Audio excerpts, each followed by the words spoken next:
Chers citoyens et citoyennes, c'est enfin mon terme, déjà 4 ans.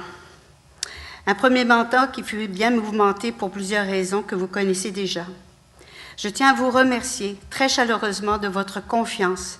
Vous avez été là pour moi de différentes manières en m'apportant votre soutien pendant la tempête qui m'a frappé de plein fouet. Ce fut un honneur. Je remercie Louis Tonnerre. J'ai appris à le découvrir en me dissociant d'Avenir Lermontais.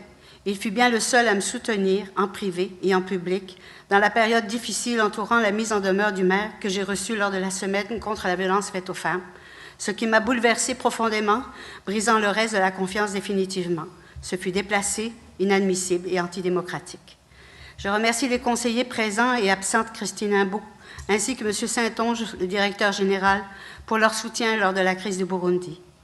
Je suis une femme de conviction. J'ai des valeurs profondes et je rejette tout ce qui s'appelle mensonge, hypocrisie, fourberie, manipulation. Certes, je ne suis pas parfaite, j'ai du caractère. Il m'arrive d'être impatiente et surtout quand je vois de l'injustice et de l'indifférence. Je suis une personne entière, passionnée, vraie. Je suis une battante et j'ai de la résilience.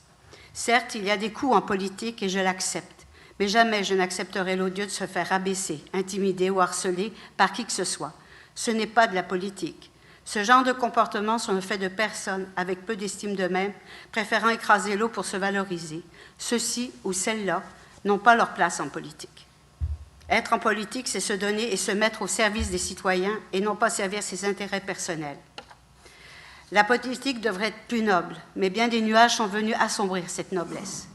Je ne peux pas oublier l'aide non plus de toute l'administration, dont je salue le travail et l'implication à la ville, malgré les grands défis devant vous. Vous avez le Mont-Saint-Hilaire gravé sur le cœur.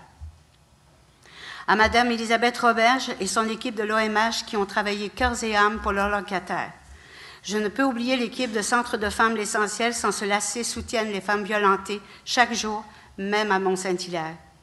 À Mme Desbiens-Jacinthe et Mme Jessie Chaillé, grâce auxquelles ensemble nous avons pu réaliser une première dans la Montérégie en élaborant une politique sur la parité. Ce fut un honneur et merci. Cette politique sera soumise au prochain Conseil afin qu'elle soit adoptée. Alors, je vous quitte avec cette pensée. Juste un petit verset que j'ai trouvé qui me trouvait important. C'est que là où est ton trésor, là aussi sera ton cœur. Alors, je vous remercie beaucoup de toute la confiance que vous m'avez faite et je vous souhaite une bonne continuation avec le prochain Conseil.